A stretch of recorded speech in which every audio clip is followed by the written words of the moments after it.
শিক্ষার বৈষম্য নিরসনে শীর্ষক মতবিনিময় সভার আয়োজন করেন অধ্যক্ষ উপাধ্যক্ষ ফোরাম বাংলাদেশ। শিক্ষার বৈষম্য নিরসন শীর্ষক মত বিনিময় সভা আজকে অধ্যক্ষ উপাধ্যক্ষ ফোরাম বাংলাদেশ এর প্রথম সভায় অধ্যক্ষ মোহাম্মদ মাইনুদ্দিনের সভাপতিত্বে ও উপাধ্যক্ষ মোহাম্মদ আব্দুর রহমান এর সঞ্চালনায় সভাটি অনুষ্ঠিত হয়। উক্ত সভায় আলোচকবৃন্দরা ভয়াবহ বন্যা ও পাহাড়ি ঢলে মানবতা বিপর্যয় ও বানভাসী মানুষের পাশে দাঁড়াবার আহ্বান জানিয়ে বক্তব্য রাখেন। এই অধ্যক্ষ উপাধ্যক্ষ ফোরামের পক্ষ থেকে আমরা একটা অংশ কিভাবে ত্রাণ কাজে দিতে পারি এটা আপনারা একটু চিন্তা করে দেখেন। একটা ভালো অ্যামাউন্ট দিয়ে যদি আমরা ওখানে পাঠাইতে পারি তো আমাদের অংশগ্রহণ থাকবে আমাদের এই সংগঠনের পক্ষ থেকে।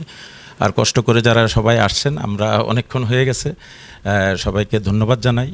আমরা চাই যে অধ্যক্ষ উপাধ্যক্ষ এই ফোরামটি একটি বাংলাদেশের সবচেয়ে বড় একটি অর্গানাইজেশনে পরিণত হবে। আমি আজকে একটা কথা গুরুত্বপূর্ণ, যেটা আজকে দীর্ঘ 16 বছর পর, একটু আগে আমাদের একজন স্যার বলেছেন যে বাংলাদেশ স্বাধীন হয়েছে 3 বার, এটা তৃতীয়বার স্বাধীন হয়েছে। ফ্যাসিজম বাংলাদেশে যে কায়েম হয়েছিল, সেই ফ্যাসিজমে আমরা কিন্তু স্বাধীনভাবে কথা বলতে পারি নাই, আমাদের মনের ভাবটা প্রকাশ করতে পারে না ইচ্ছা থাকলেও। অনেক আগে থেকে সেই 14 সালের ইলেকশনের পর থেকে প্রতিটা দিন প্রহর গুনতেছিলাম যে কখন এই আওয়ামী লীগ সরকার একটা ভালো নির্বাচন দিয়ে সে চলে যাবে। কিন্তু আমরা কল্পনাও করি নাই এই ছাত্র জনতার বিপ্লবের মাধ্যমে এই সরকার এইভাবে চলে যাবে, আমরা বিশ্বাসও করতে পারি নাই। রাব্বুল আলামিন বাংলার মানুষকে বাঁচিয়েছেন এবং এর বিনিময়ে আমাদের যে ছাত্র জনতা শহীদ হয়েছেন, আল্লাহ তাআলা তাদের ওনাদেরকে শাহাদাতের মর্যাদা দান করুক। আজকের এই প্রোগ্রামের যারা আমরা অনেক বিষয় নিয়েই আমাদের আলোচনা করেছি, একটু আগে যে আলোচনাটা হয়েছে যে বিভিন্ন প্রতিষ্ঠান প্রধানদের উপর যে নির্যাতন চলছে, এটা একটা অমানবিক নির্যাতন। আমরা তো জানি যে প্রতিষ্ঠান প্রধানরা কোনো ক্ষেত্রে যে ব্যতিক্রম আমাদের শিক্ষকদের উপরে অনেক সময় আমাদের আসছে যে সাময়িক বরখাস্ত করে ফেলছে। তো এটা তো না, আজকে আমরা এখানে যারা স্যাররা আছেন সবাই কিন্তু বুঝতে পেরেছেন যে উদ্দেশ্যমূলকভাবেই একটি চক্র, এবং আমাদের অভ্যন্তরে প্রতিষ্ঠানের অভ্যন্তরে আমাদের যারা শিক্ষক তারাই এটা করেছেন ছাত্রছাত্রীদেরকে কাজে লাগিয়ে। তো আমরা আশা করি, আমার মনে হয় যে প্রতিষ্ঠানে এই ঘটনাগুলো ঘটছে, আমরা যদি একটি গাড়ি নিয়ে আমরা 7-8 জনের একটি গ্রুপ, যদি টিম সেখানে ওই প্রতিষ্ঠানে যেতে পারি, আশা করি এই ধরনের এটা আর চলমান থাকবে না। আর এমনিতেও আমার মনে হয় যেহেতু জাতীয় বিশ্ববিদ্যালয়ের অধিভুক্ত যে কলেজগুলো, সেগুলোর প্রজ্ঞাপন জারি হয়ে গেছে সেখানে অ্যাডহক কমিটি করার জন্য। তো আমরা দ্রুত অ্যাডহক কমিটি করে ফেলবো। আস্তে আস্তে প্রোগ্রাম, এই যে পদত্যাগ করানোর যে হিড়িক, এটা আস্তে আস্তে কমে আসবে আশা করি। কিছু স্টুডেন্ট আরবি পড়ে, কিন্তু একটা বৃহৎ অংশ কিন্তু আরবি পড়ে না। তো এই স্টুডেন্টরা কিন্তু টোটালি কিন্তু তারা নামাজ পারে না, কিন্তু ভালোভাবে এই নৈতিক শিক্ষা এবং সেখানে কোরআন শরীফের একটা গুরুত্বপূর্ণ কিছু আয়াত এবং কোরআন শরীফ শেখা, এটা আমাদের শিক্ষা ব্যবস্থার মধ্যে ইনক্লুড করা যায় কিনা, এবং এটা একটু চেষ্টা করবেন। এবং ইসলামী শিক্ষা যারা, তারাও শেখায় না, এবং সাধারণ শিক্ষাও এটা বাধ্যতামূলক।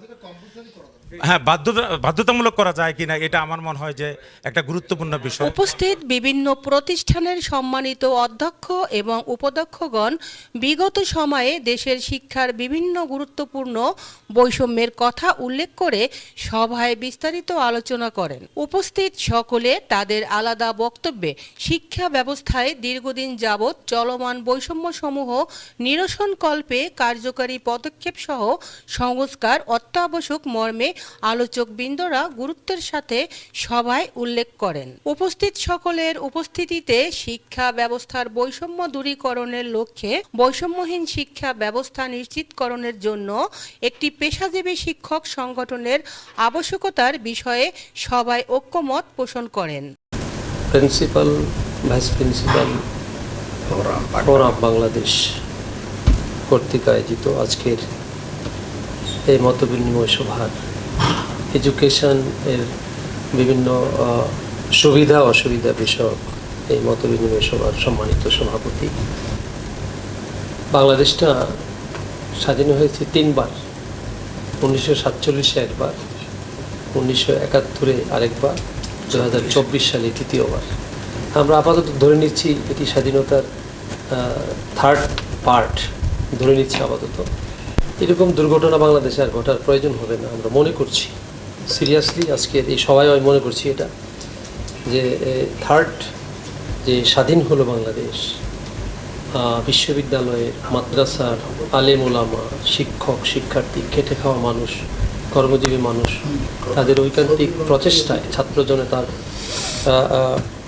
ব্যাপক আন্দোলনে এবং প্রচুর রক্তক্ষয়ের মধ্য দিয়ে দেশটা স্বাধীন হয়েছে 3rd টাইম। এটি কন্টিনিউ হবে এটা প্রত্যাশা করছি। আজকে প্রিন্সিপাল এবং ভাইস প্রিন্সিপাল মহোদয় গণের কাছ থেকে তাদের যে অসুবিধার কথাগুলি শুনলাম, আমি অবশ্য অনেক ইনফরমেশন জানি।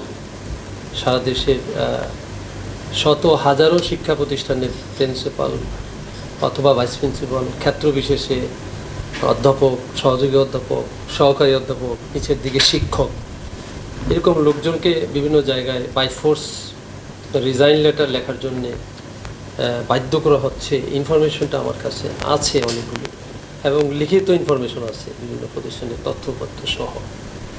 এগুলো আমরা কালেক্ট করছি প্রয়োজনীয় ব্যবস্থা গ্রহণ করবার জন্য। আমি এই জায়গাতে যে কথাটা বলবো, এটি একটি অনৈতিক কার্যক্রম নিশ্চয়ই, এটার সাথে শিক্ষা প্রশাসনের কোনো সম্পর্ক নাই। এখন অন্তর্বর্তীকালীন সরকার বলি, আর ইন্টারিম সরকার গভর্নমেন্ট বলি, বা তত্ত্বাবধায়ক সরকার বলি, যেই নামেই ডাকি, এই সরকারের কাছে এই বিষয়টার খুব সহজতর বা স্বচ্ছ কোনো সলিউশন এটি বেশ কঠিন। অনার্স মাস্টার্সের বেতন নাই, আমরা অনার্স মাস্টার শিক্ষকদের বেতন চাই। সরকারি ন্যায় ইবতেদায়ী মাদ্রাসা প্রত্যেকটা মহল্লায় গ্রামে চালু হোক, এটা আমরা চাই। শিক্ষা সর্বস্তরে আমরা ধর্মশিক্ষা বহাল চাই। শিশু শ্রেণী থেকে মাস্টার্স পর্যন্ত ধর্মশিক্ষা আমরা চাই।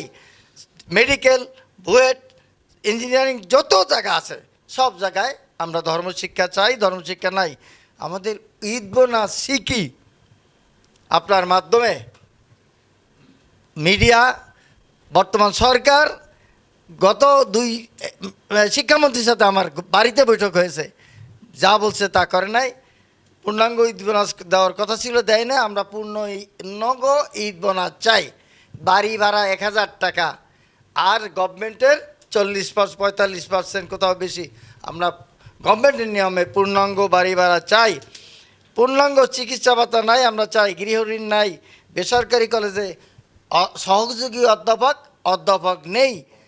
এই প্রিন্সিপালরা অনার্স 17টা সাবজেক্টের তার অনার্স, 14টায় মাস্টার্স, তিনিও বলতে পারেন না অধ্যাপক।